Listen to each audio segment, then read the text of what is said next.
Alright, good morning mga katulala, no? Bali, meron pala tayong dumating dito na sticker. Siyempre, galing yan kay CXG Print. Yun, napaka-solid niyan mga katulala, no? Mapa rain or shine, siyempre, ang ganda ng quality niyan at sobrang kapit. Hindi rin siya basta-basta nababakbak agad-agad. Alam yan ng mga solid katulala natin na meron ng sticker ko. Yan. Tapos, kay CXG Print, kapag umorder pala kayo ng 100 pieces, bukod dun, siyempre, meron pa yung freebies na may get 20 pieces lagi. Since day 1, kay CXG Print lang talaga ako lagi kumukuha ng sticker. Yan, tulad yan, meron pa silang previous na personalized sticker nila. So ayan, syempre kakabit natin yan sa aking tumbler. Bagay na bagay nga pala yung sticker ko kahit saang colorway mga katulala. At syempre lalo na sa mga motor, yon. Big shoutout na rin pala sa naglayout ng sticker ko, no, kay Sir Jerome Ian Aguilar, yon. Maraming salamat sa napaka solid na design ng aking sticker. Ayun, nandito nga pala rin yung aking mga ka-member sa BM Manila. At syempre yung sticker ni Jal Motoworks at ang sticker ni Eni Lubricant. So ayan, ano pa inaantay natin? Idikit na natin sa akin tumbler at papakita ko sa inyo kung gaano ka-solid. At ito na nga, idinikit na natin mga katulala. Ayan, no? Tignan nyo, napakaganda, napaka-solid, grabe.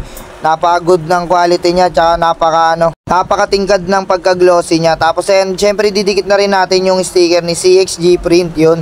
Shoutout nga pala kay CXG, maraming salamat.